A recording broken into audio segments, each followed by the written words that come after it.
Could it possibly have been hundreds?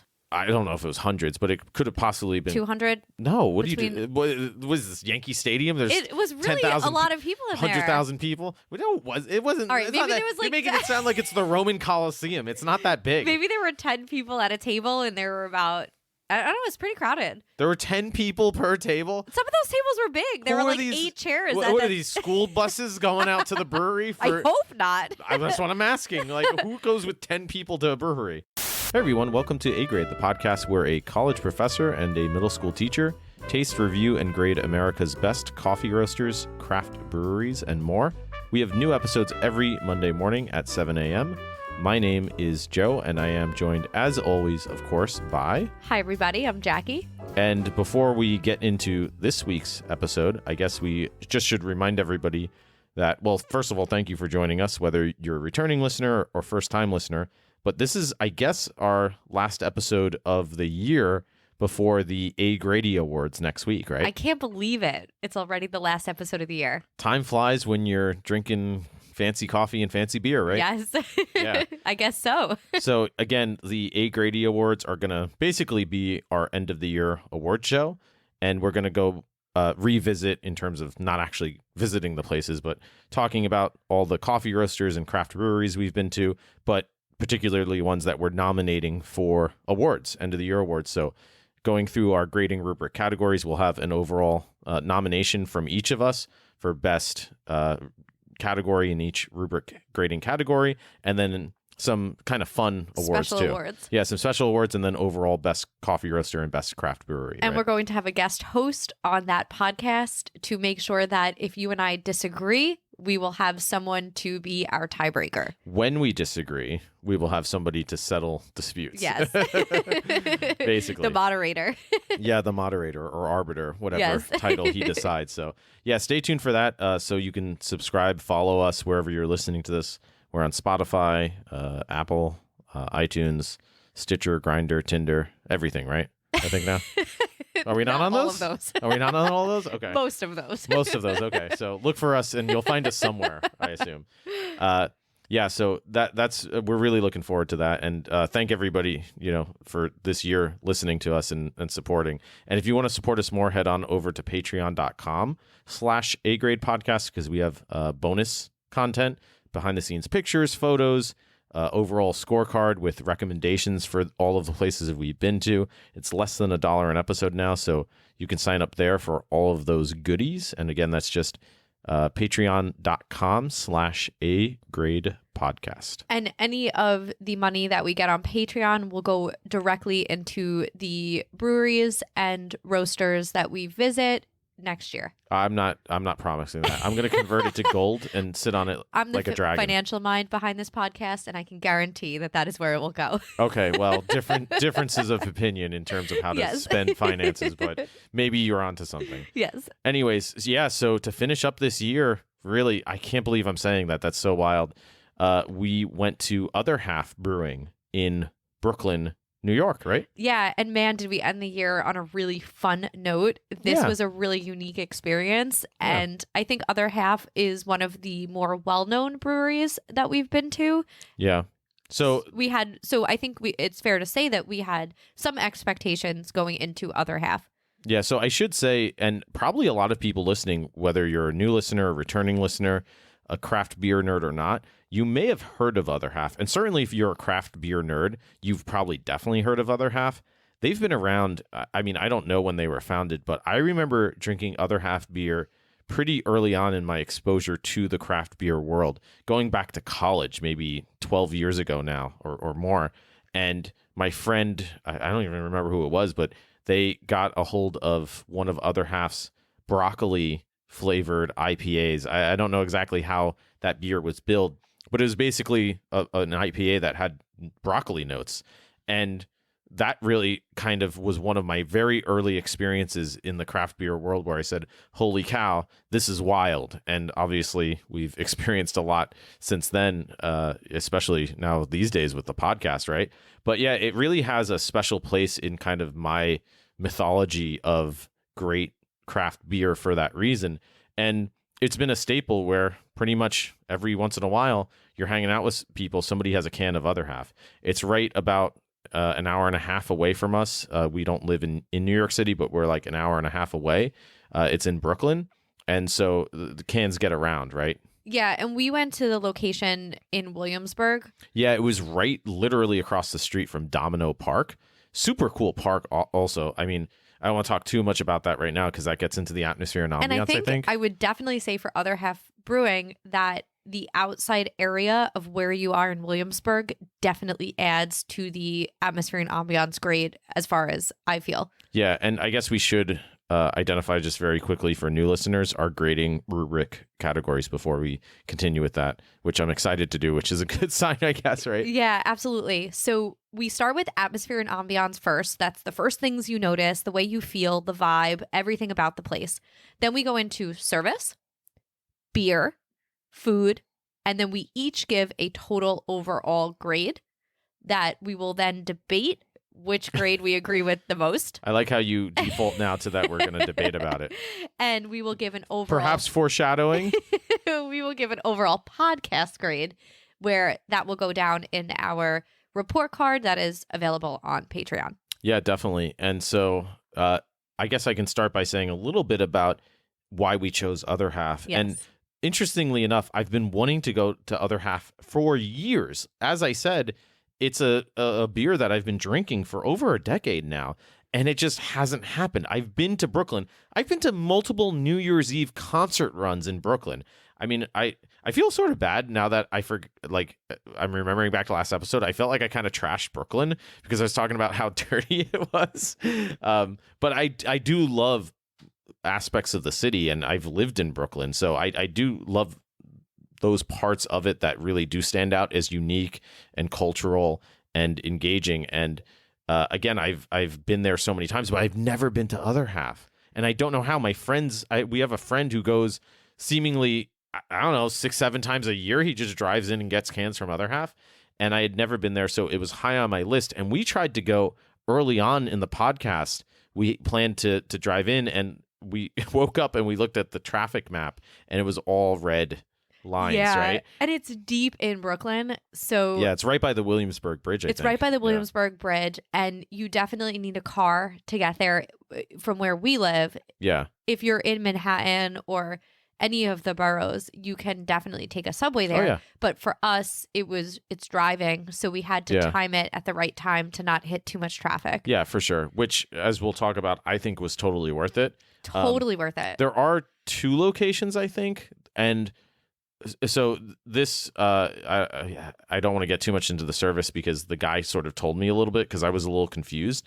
But this location, I don't know which one was the original. There's another one, I think, under a bridge or something a little bit more into Brooklyn. And that's the one that a lot of people told me to go to. But this place was right down the street from the place that we reviewed last week. So we figured we'll just walk down and check it out. And in fact, talking to one of the beer tenders, he said they had, I think, 6 fermenter tanks, which you brew beer in. And he said that they do a lot of, I think he said they do their collaboration beers there, which are working with other breweries, and they do some experimental type beers there.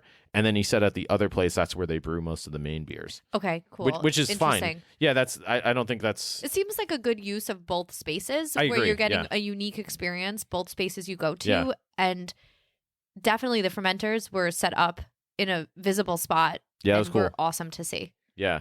And so all of that is to say is that I can't speak for the other location, but people have told me to go to that one. But I would say this location was awesome in terms of everything that you said with it being by the park and the view of the city with the giant... Now I'm getting into atmosphere and ambiance. Let's get into it. Well, you talk about that because you're the atmosphere and ambiance guru. Okay, so I cannot say how cool this building was, the location.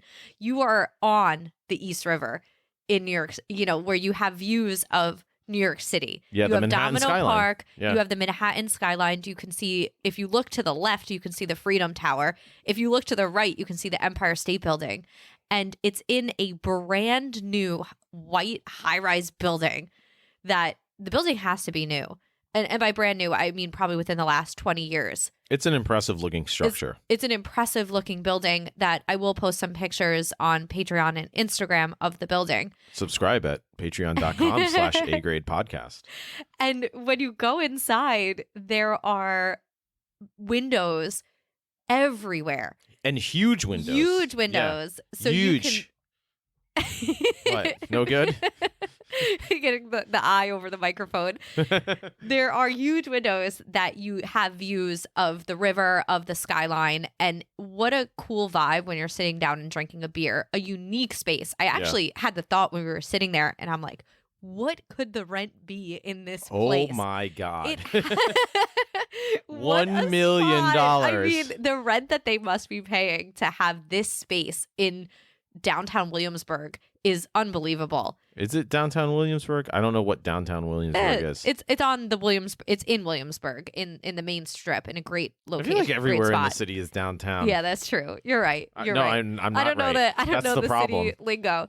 I don't either. That's the problem. But it is a awesome location, and they take advantage of it, which is really cool. Yes, and so we did go this episode. My cousin Kevin was with us, so we did get some of his insight as well. And he lives in Brooklyn. And the first thing that he said when he walked in, which I didn't even think about, was that he couldn't believe how big the space was for a New York City brewery. Yeah, it felt as big as any other space we've been to, which aren't in city locations, which is quite stunning. Yeah, and he said we need more spaces like this in New York, in Brooklyn. I agree. And it was awesome. Something that I probably wouldn't have thought of, but when we were in the space and it got brought to my attention, I was like, hell yeah.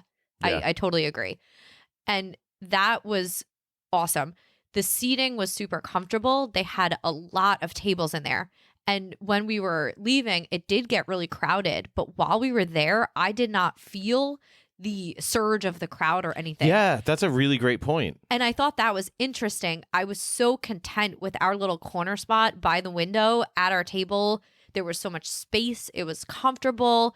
The tables were wood, really beautiful, unfinished wood, where you can see all the notches in the wood that I really appreciated.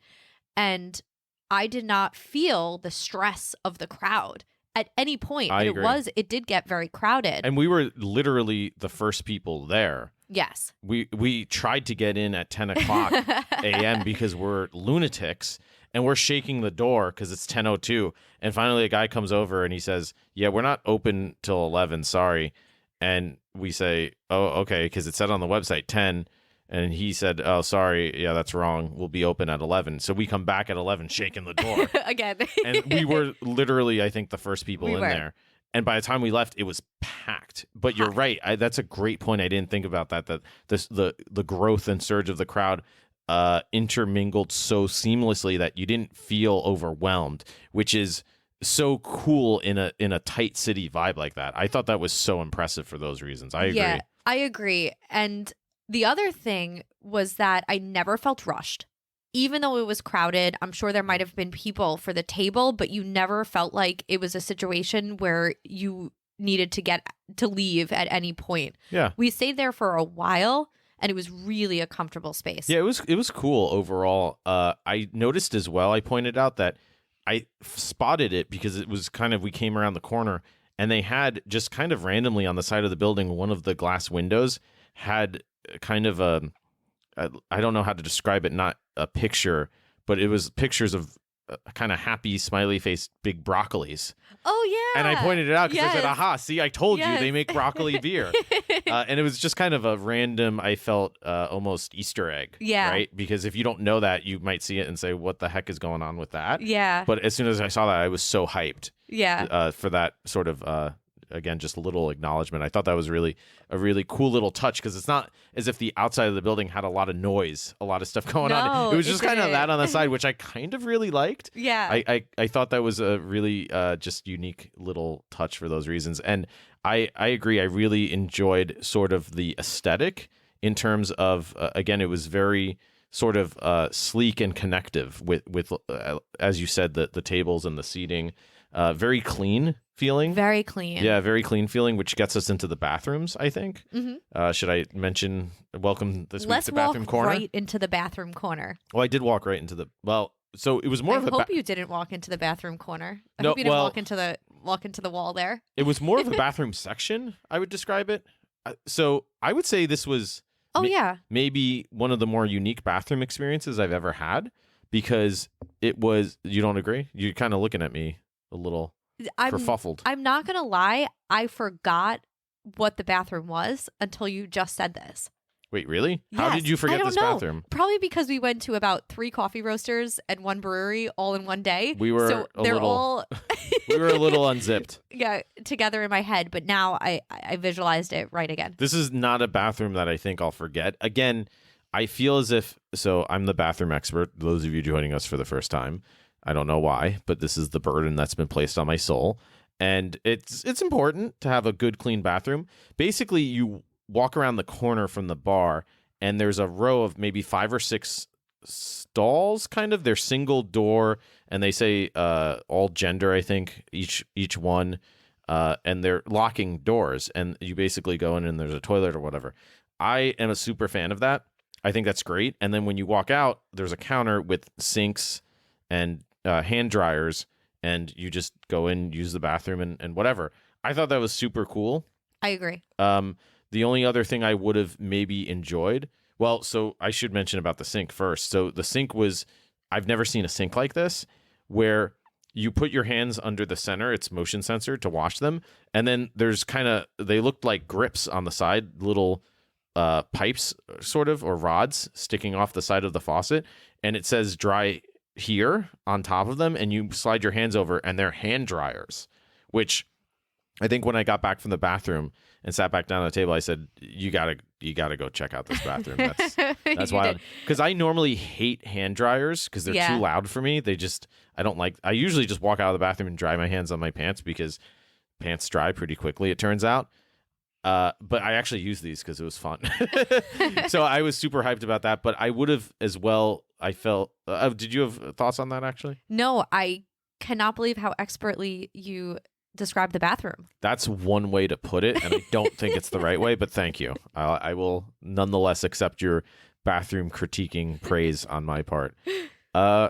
In terms of critiques for atmosphere and ambiance, I don't know what an other half is, and we've talked about this with a lot of breweries. It's not necessarily a universal truth or necessity, but I really do like when there's a clear branding that ties into a larger kind of philosophy or whatever. And I felt that way about a couple of weeks ago, the last brewery we went to, Uber Geek.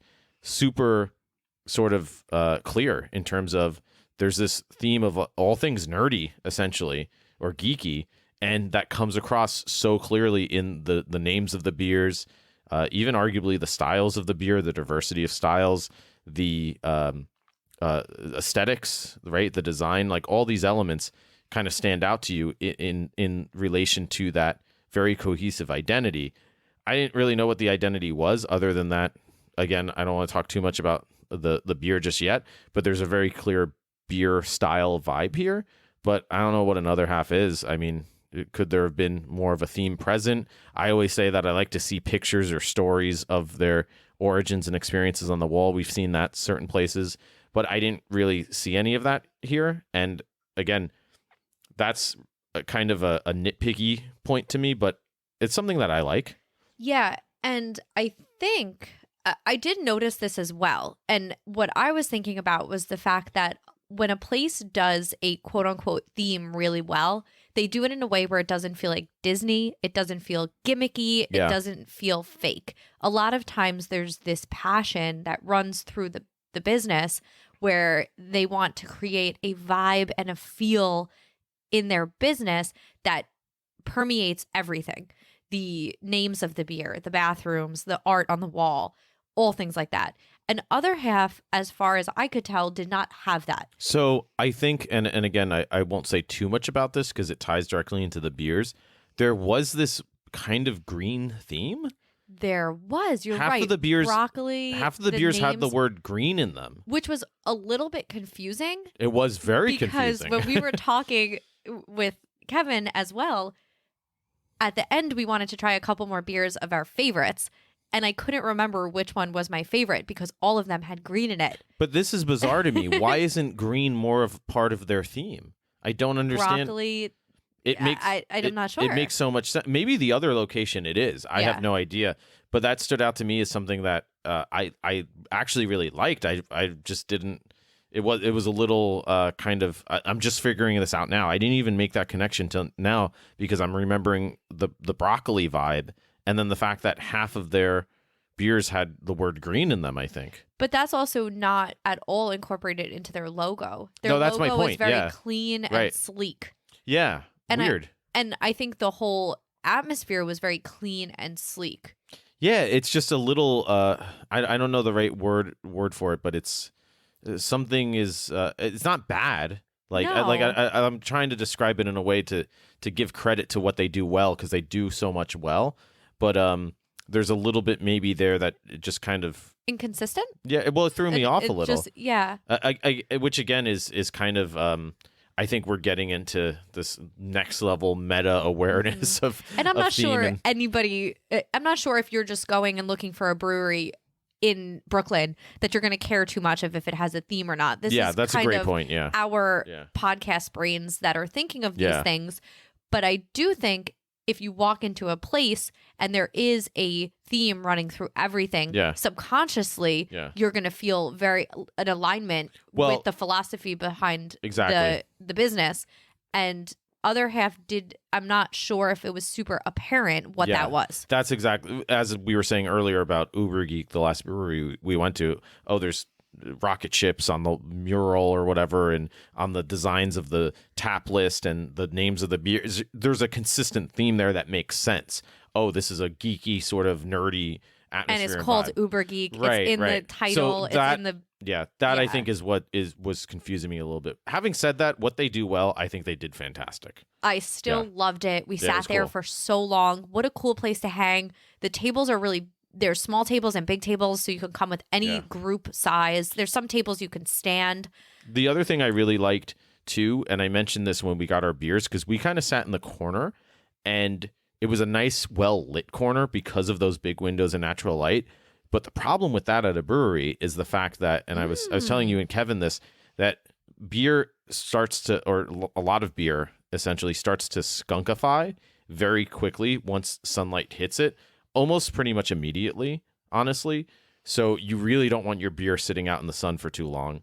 And the caveat to that point is that the windows were separated enough where there were spaces where I could shift the beer so that the sun wasn't on it on our table, which I don't know if that was a deliberate intention on their part, but I thought that was awesome because we could still sit in this nice, well-lit space, but not have the beers sort of be exposed to that. And I've said that at other places. We've been to, I forget the place we went to in Portland, Oregon, over the summer, Migration Brewing. Awesome rooftop bar there, but you're sitting in the sun with these beers. And I said, give me a little beer umbrella or something for the table so that the beers aren't in the sunlight or something. I think that's actually a really great idea. And but I think, it wasn't an issue here, I felt. Yeah, and I think you have to be creative in a space like that because you don't want blinds up on these windows that have views of the Manhattan skyline. But I think it worked. You want to utilize that space, and they definitely did. It wasn't an issue. We did have to rotate a little so the sun wasn't in each of our eyes at different times, but that's a problem that I want to have on a winter day. It was really warm and comfortable. I don't know how that would work in the summer, but I mean, my experience today was great. Yes. Right? Because I feel maybe in the summer it's a little different, but I feel as if you can be in the winter through a window sometimes and the sun can still be hot, right? Because of the angle. And it was fine, honestly. It was fine. It was really cozy and comfortable. Yeah. Was there anything else with the atmosphere and ambiance you wanted to mention? No. And I was enjoying myself so much that at this brewery, I did not take any notes because I was enjoying myself so much. So the one thing I will mention as well, this I think is a nice segue into service, which we'll talk about next, was that, and I really don't like this at craft breweries, but you often see it at bigger ones. It's kind of just the nature of a bigger space, I'm finding. There's no seats at the bar. Yeah. And I would say all the places of similar size have been the same sort of setup. Tilted Barn, huge tap room. Same thing. You can't sit at the bar. It's just for ordering beers. What was the other place we went to? Big space. Hudson Valley. Hudson Valley, same thing. Big warehouse space. Exactly. You can't. There's no room to sit. You have to sit at these tables. Peconic County Brewing, same thing. Huge building inside.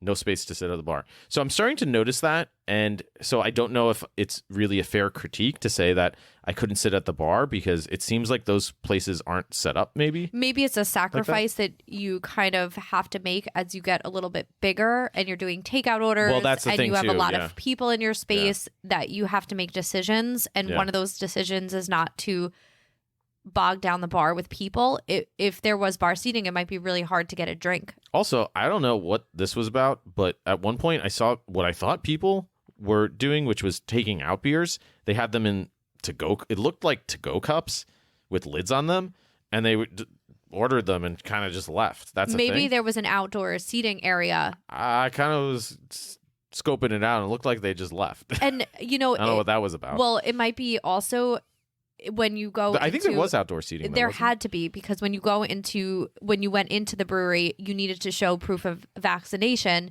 to That's even true. sit in the brewery, Yeah, it's true. which also kind of impacts your atmosphere and ambiance depending on how you feel. But I felt very safe being in a crowded space in this brewery. Yeah, I agree. And you do have to show your card. So maybe that was why people were taking beer outside. Maybe they grab beer and then go on the outside seating area. I have no idea. Just a thought. Yeah, I don't know. But again, just to the Because point. there is a lot of outdoor seating now in Brooklyn for that reason. Well, to the point that, again, that bar is doing a lot of things. There were Yes. people buying cans, that sort of stuff. So, yeah. What do you think for atmosphere and ambiance grade? I think a B+ is Oh, where I'm okay. going to go. I loved it. I was super comfortable, but I would want to know a little bit more about the history of the place Yeah. and the passion behind it, a theme that went through everything. Sorry, haters, but I'm going to have to agree. I think B+ is a fair grade. And again, B+ is a really great grade for all the reasons we said. I think it's a really... If you want to go to Brooklyn and go to a very unique space for a brewery, this is a great location. I mean, there's still a lot of other places we want to check out and we're going to check out. But for all the reasons we said, again, I think this was really, really nice. Oh, and just a side note for atmosphere and ambiance as well, Kevin made a really good point, who was with us, that the location is perfect for after having a couple of beers to take a walk around That's Domino a great Park. point. That's a great And point. you can, before you leave, before you get on a subway, you're in a location where you can take a walk on the water after you have a couple beers. And I think that was great. I think that's a really good Yeah. side note. Sometimes we've encountered places where the neighborhood adds to the atmosphere and ambiance, and where they choose to buy space and rent space to put the brewery and roasters make a really big difference. Yeah, I agree. I think that's a really good supplemental point, and it's an important one for those reasons, definitely. So, service. Yes. Now, I was spending a lot of time catching up with my cousin, and you were having more of a conversation with the beer tenders. I was. So can you tell us a little bit about service? Because I did not interact as much in this experience as you did. So, I honestly, can I be honest with you? Yes. Can I be real? Yes. I hate the service category. I think it's a really important one that we need to grade, but I hate it because so often I feel as if we go to places and one person kind of makes the service experience and one person kind of takes. There's takers and makers. That's my new slogan. Takers and makers. You're either a taker or you're a maker. And here there was a taker and a maker. That's my point. I felt among the staff there was a taker and there was a maker. There was a really big taker yes. and a really good maker. Yeah, exactly. Ah. So, I like, again, the whole point is not to call people out or criticize people, but the service is important, and you experience what you experience. And also, can I say we've never gave an overall A grade to a place without giving an A grade in the category of service. is that true? Yes. Really? Think about it. Whistlepunk, which is a bar, Fondati, Southdown. That's true, actually. Service goes and impacts every category. Yeah, I agree with that. And it creates a feeling in the atmosphere. You learn about the beer or the coffee. You learn about the food and the food experience. Service goes into every category. It's really important. And that's why sometimes it's hard when it's not perfect. When you really like a place, but the service is not perfect. So all I'll say is that the taker kind of, when we got in, I feel as if the door was open and it was just kind of like, I think we got a grunt. I maybe think so. I don't know. Maybe that's the gruff New York attitude. I don't know. But it's not as welcoming as maybe ideal. I don't know. Whatever. Again, that's not going to make or break a place for me. He was also probably the guy that kept on telling us, you need to come back. We're not open yet. I don't remember who said that. I don't remember either. Whatever. So, yeah, that was what it was. But the maker, who I'll say, I thought he was great.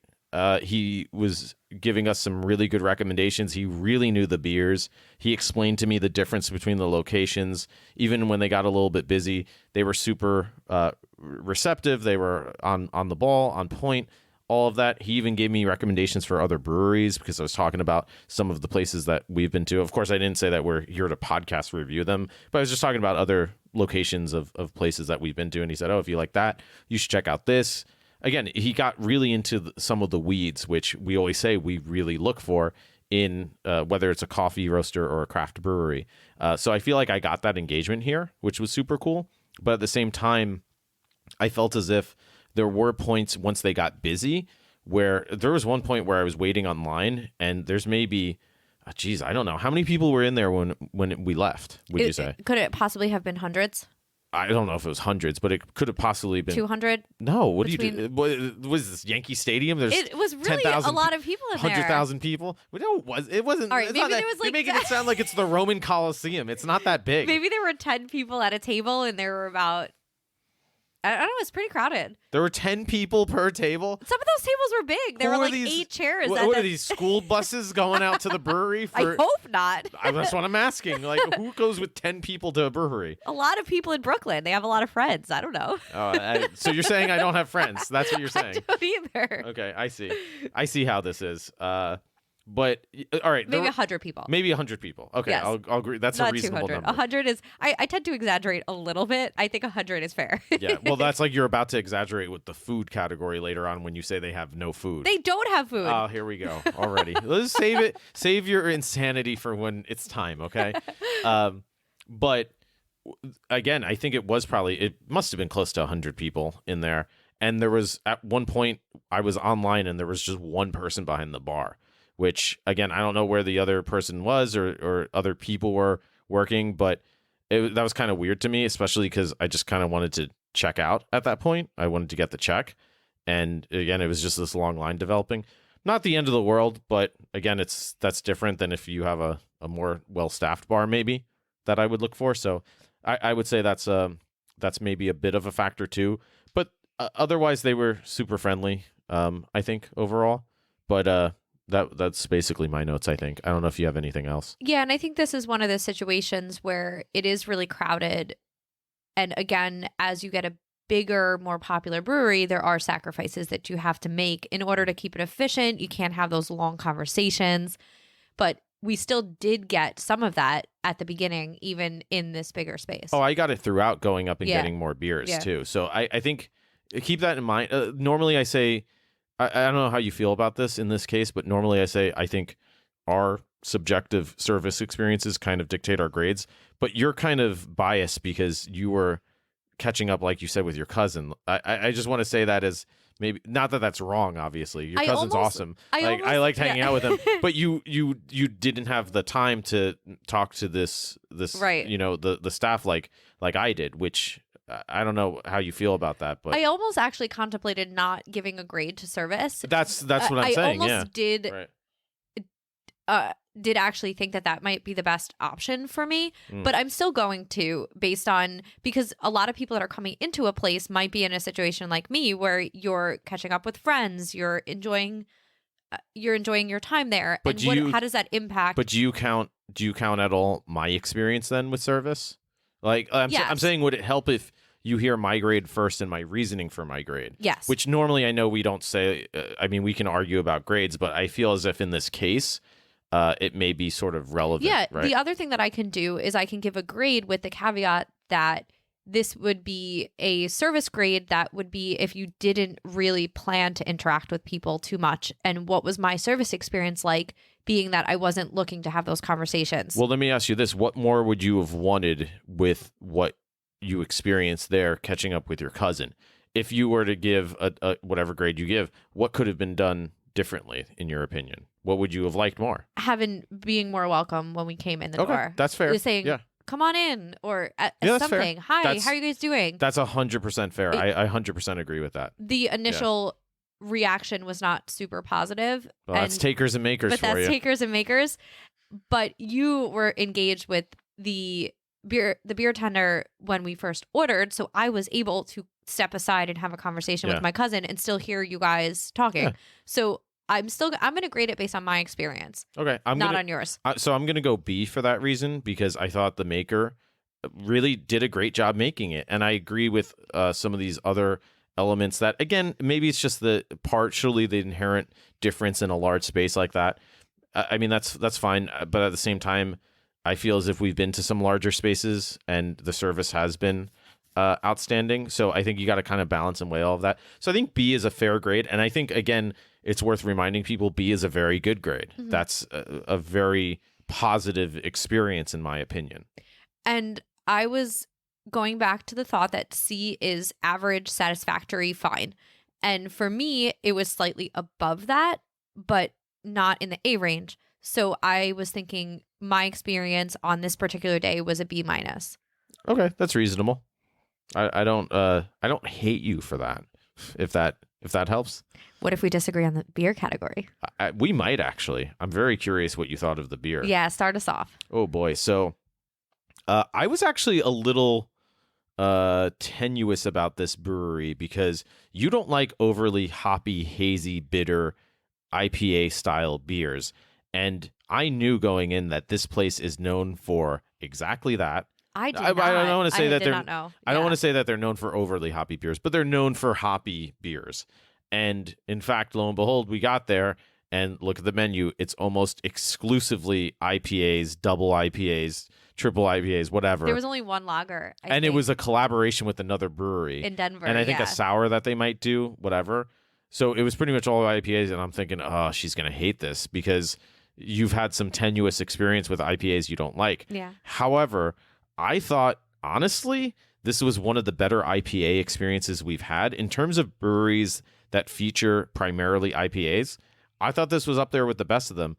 I actually, and this might be a hot take, but I think I said it. I mean, we don't talk about the grades before we podcast, but I think I let slip that I thought that these IPAs were better than Tilted Barn, which I really liked. But the distinct hop flavors, which are very different from one beer to the next, and they're supposed to taste different, were so noticeable. The bodies of these beers were so distinct. They had such unique profiles to them. There was one that I described as it almost had like a white wine profile body, and another one that had sort of a more carbonated soda-y body, and another one that had that kind of fresh, greeny broccoli flavor to it. Two of their beers were broccoli beers. Yeah. Yeah, and the Crock Brock. They were delicious. Yeah, and I forget the other one, but one was Crock Brock. One was it? Was it a triple IPA? One of the. I think the other one. Yeah. Again, this is part of the problem with all the green names. But Green Ties. So was my point being is that it's so easy because so many breweries, and it's kind of like people who aren't into craft beer. A big reason why is because they try craft beer and it's too hoppy. It's too overly bitter. It's a double IPA or something, or a high percentage IPA, and they get turned off by it, and they wind up never exploring other awesome styles, including more IPAs. And that's what I really loved about these IPAs, is that they all sort of had their individual identity, and you could isolate the sum of their parts in terms of the individual hops, but also that they come together as a different flavor. It sort of reminded me of Hudson Valley Brewing with their sours, where you kind of tasted different elements of sour vibes, but it came together as something unique and individual for each beer. And this is what you want with hops, with IPAs in the IPA world. you want those hops to be able to stand out, but also make something a little bit just stand alone that it kind of knocks you off your socks, right?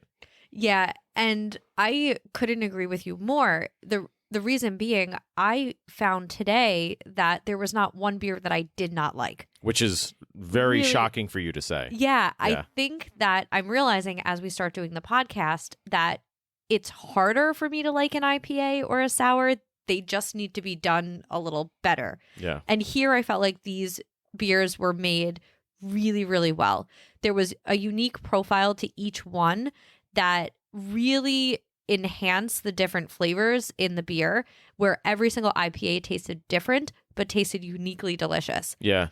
It sort of reminded me of when we went to Southdown Coffee.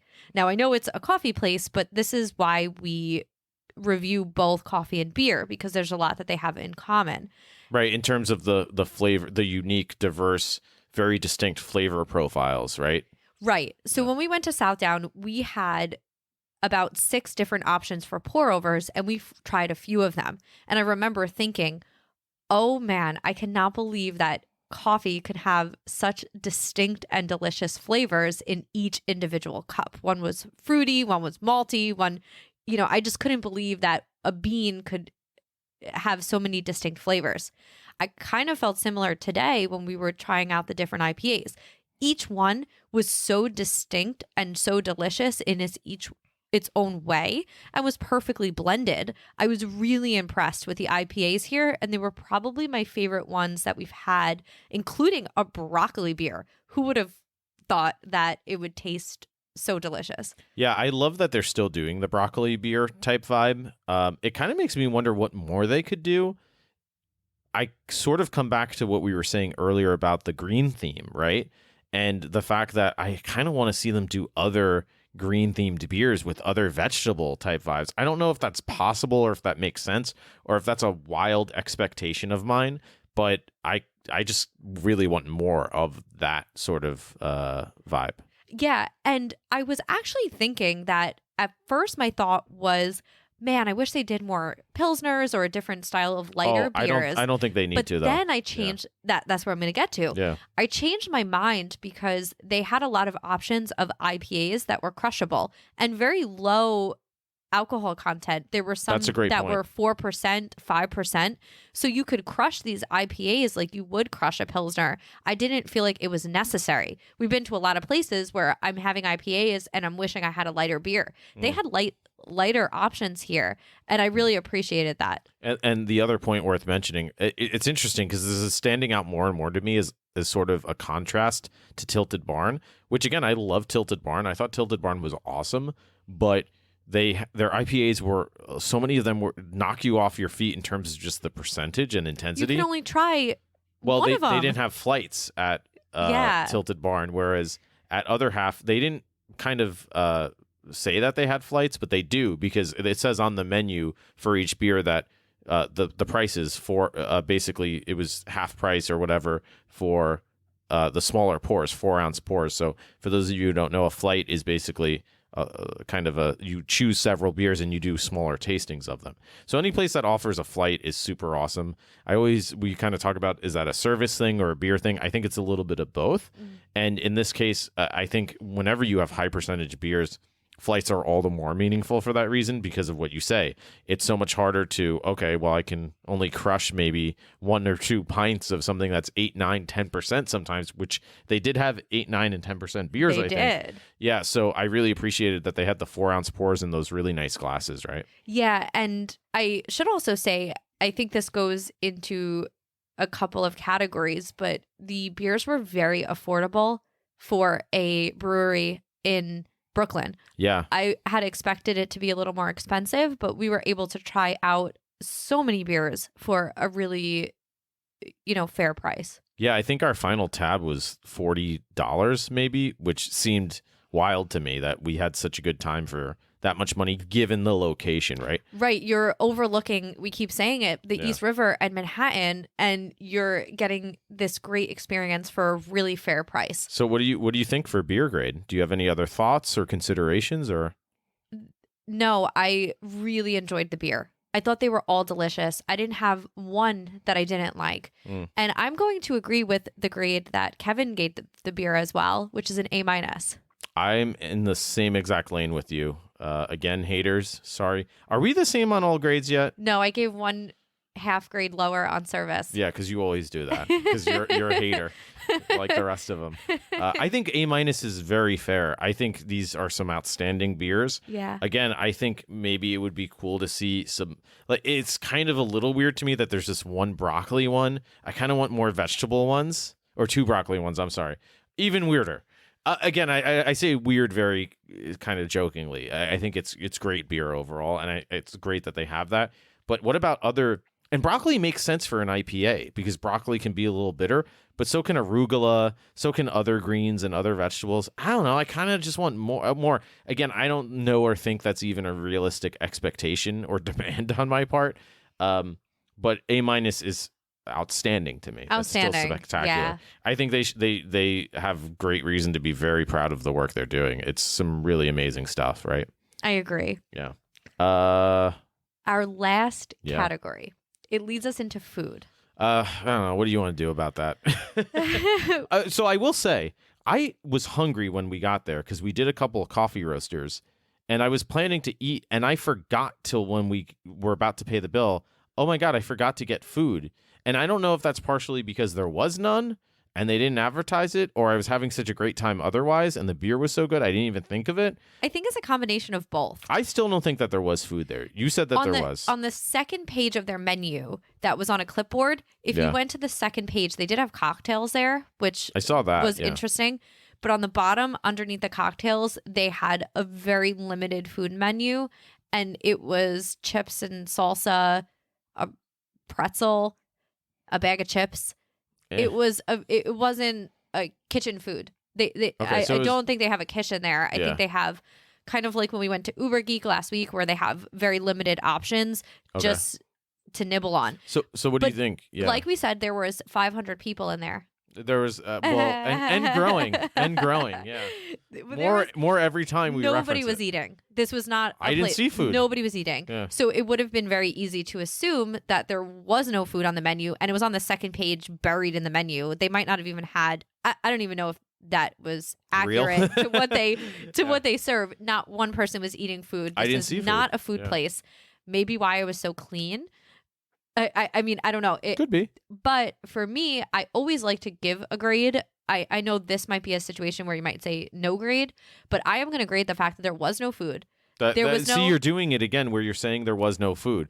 You just said that there was food on the menu. I You mean, just didn't okay, so see there's it. a limited food. There's allegedly food. Can There's we agree on that? allegedly food. There's allegedly food. Allegedly snacks. Allegedly I would not say snacks. food. It What was are you snacks. talking about? A snack is food. There wasn't a meal. There was not a kitchen. I can't get a That's true. burger, right? There were snacks. Okay. Okay. Which Allegedly. are food. Yeah. A lot of times when we've been to places couldn't get a meal. that That's what do you're not, saying. Yes. Yeah. A lot of times when we've been to places that do not offer food, they encourage Uber Eats or other things. Mm. I did not feel that this was a place that I would have comfortably brought in food. I don't know if you can. I don't know if you can. Yeah. No one else is doing it. So if you were hungry, I would assume that you would leave.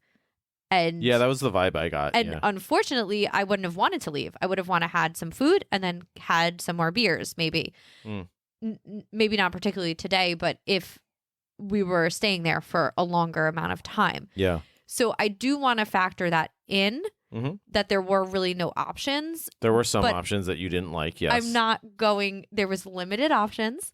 Fair enough. I'm going to give it a grade, but I'm not going to factor it highly into my overall grade, but I still want to give it a grade. Yeah, I don't know how to do that, because what if we tried the food and they did have an A grade pretzel and we just didn't try it, and then we're telling people that the food is a C or a D or an F, right? Like how do you give a grade to something you didn't actually try? I think we can give a grade to the fact that it was hard to find the food buried on the menu. That's fair. There was not any apparent suggestions about food. That's also fair. And I don't think that's the focus of this brewery. I'm gonna go C- for food, because again, allegedly is an option, but I don't feel good or I don't feel confident critiquing it more than that, other than the fact that it wasn't obviously available. And like you say, there were limitations in terms of, I don't know if Uber Eats is an option, or if, again, we've been to places where they pair with other places. It definitely wasn't a part of the vibe.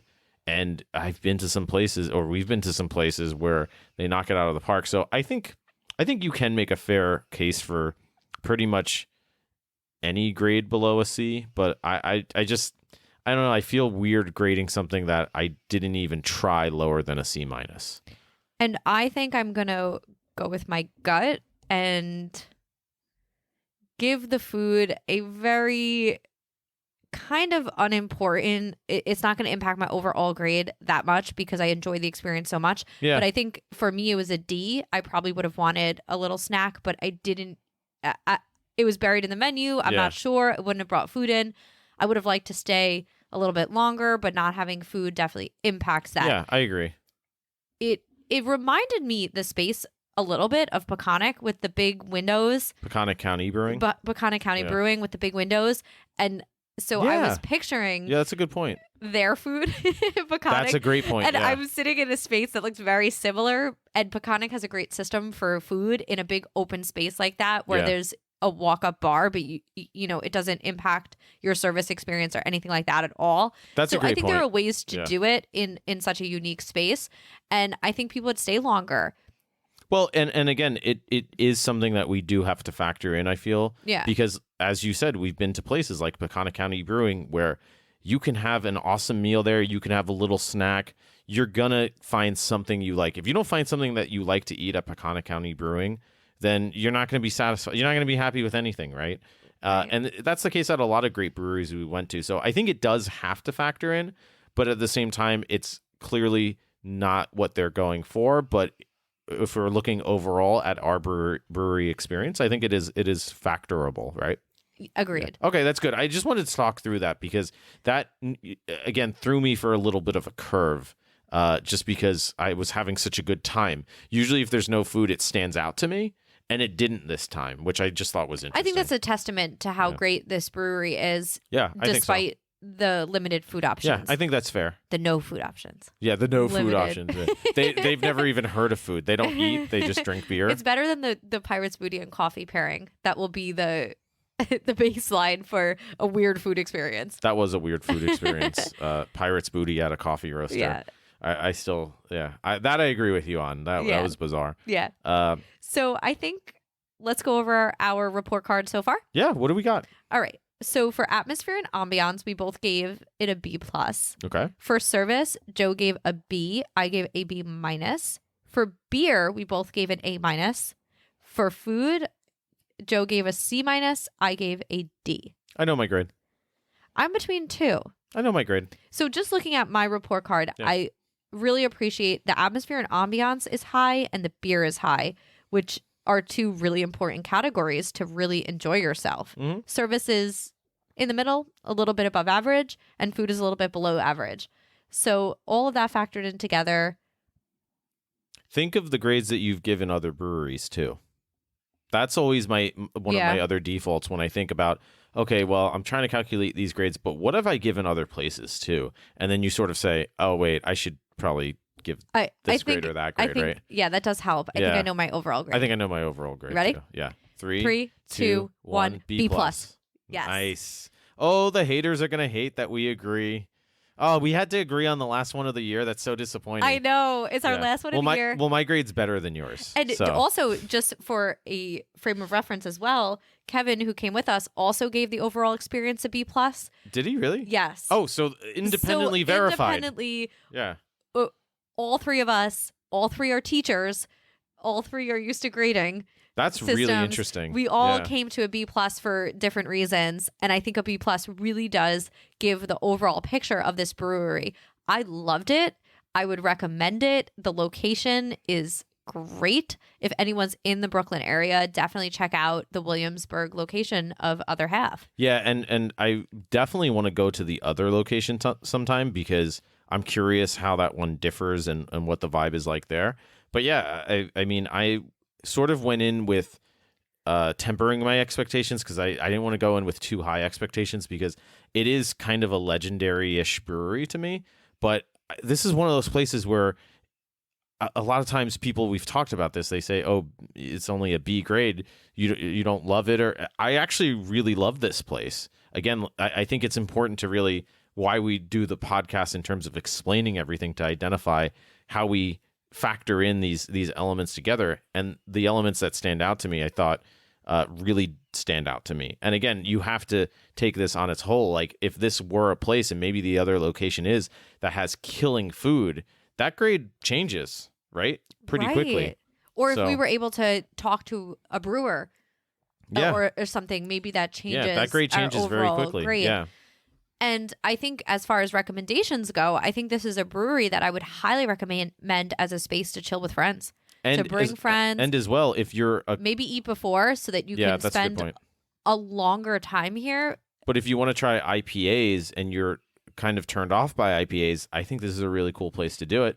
Yeah, get one of them. Look at Jackie. Look at me. She's a living testament. I'm becoming an IPA lover when it's done right. She's a hophead now, folks. Oh, no. She's converting. No. Yeah, so that's a B+ overall grade to Other Half Brewery. Our last of the year. I was very happy that we chose this to end on. And again, I'm very happy that your cousin Kevin independently gave the same grade. That makes me feel a lot better about us agreeing. Yes. And I think it speaks to the fact that we're onto something with our observations. So that's it. I can't believe it. This is it. Our last podcast of the year. But do not worry. We will be back in 2022. Beep, 22. Beep. That's reviews. This is not the last podcast of the year. Our last review podcast of the year. We have the A gradies next week. You can edit me if you want to edit me. No, there's no editing. You have to stand by your mistakes. I know, but our last... It makes me look so much better. Our last review, I'm giving you an F this episode. What? What did I do? I just mocked you. That's our last normal. Review episode of the year. It's the last place that we went and are going to give a full review on. And I agree. I'm glad that we ended on a positive experience because that's what we're about. It is fun to sometimes go to a place and say, uh-oh, how do we talk about this place in a positive light? Yeah. But ultimately, we want to go to the best places. We want to go to great places. We're searching for the A grades. Yeah. And again, even a place like this has so much about it that is really admirable. So, yeah, that was cool. And I guess, we'll see you hopefully next week for the A Grady Awards. I'm super psyched for the simple reason that now I can lock in my nominations. And, well, I guess we won't reveal too much about that whole process, but basically next week on the A Grady Awards, we'll have categories, nomination. Each of us will nominate nominees for each category. We'll argue them. And then if we can't decide, I guess the arbiter, our third guest speaker, will do the tiebreakers. And we'll have awards for all categories, grading rubric categories. Some special awards, hint, bathroom award, some fun stuff, right? Yeah, I'm really looking forward to that episode. And I'm looking forward to taking a minute at the end of the year, because it is the end of the year, of doing some reflections on the different places that we've gone to so far. I went back and looked at just the names of places and have some really good memories over the last year of places that we've been. And I'm looking forward to highlighting the businesses that we loved. We came across some really great owners, some really great roasters, some really great brewers, some really great businesses that I want to highlight again and just take a minute to reflect. I think that's going to be really fun. Yeah, I mean, probably the coolest part about doing a podcast like this, I don't want to talk too much about it now, but we'll talk about it on the A Grady Awards, but it does bear repeating, is that I feel as if we can help bring in any amount more people to these essentially small businesses, a lot of them. Some of them are bigger, like in Other Half, but a lot of these smaller coffee roasters that have one location sometimes, maybe a couple. It's really cool to help that sort of spread that awareness, because some of them are just outstanding and they're so unique compared to the Dunkin' Donuts and Starbuckses of the world. And we want to help them grow and survive and flourish in those ways, right? Yeah. And that's why the awards are going to be really rewarding for me to do. I can't wait to get back into some of these businesses that we loved. Yeah. So, check us out for next week, the A Gradies. Again, you can follow us wherever you listen to podcasts. Go to patreon.com/A Grade Podcast if you want to see our report card grades of all of the episodes, and you can maybe make some predictions as to, if you go back and listen to some of them, catch up on who we might pick for what categories. Again, because we're going to give awards to each individual grading rubric category for coffee roasters and craft breweries, and then overall winners for best coffee roaster, best brewery, that sort of stuff. Yeah, I'm going to start making my list now. It's official. I already started making my list. I'm going to do it now. I wanted to wait for these Brooklyn places because I thought they might be up there for some nominations. Yeah. So as soon as we're off the air, it's going to be tough. I'm going to get right to it. There's going to be... Yeah. I'm even trying to decide between a few for each category, and I'm like, I don't know which one I nominate for best beer or best food. Or can a place be nominated for different... Oh, you can nominate... I can nominate Fondati for every category? I like how you use Fondati as the example. Yes, but don't. As much as I love Fondati, and I think it's safe to say that they're going to get nominations, there's other places that are good too. I know. I'm just kidding. But yeah, in all honesty, if I feel very strongly that some place has the best atmosphere and the best coffee, absolutely, 100%. All right, great. 100%. We'll definitely announce some of the rules and the process next week as well. Check us out on Instagram, because we'll be hyping this up as well. So if you search for A Grade Podcast on Instagram, you can find us there too. Yeah, absolutely. Yeah. I think that's everything. I think that's everything. I hope you all are enjoying your December season, and we'll see you next week. Yeah. Thanks again. If you're a first-time listener, returning listener, we appreciate and love the support. So you heard it here. And until next time, stay safe, be well, drink well, and hope to see you then. Bye. Bye-bye.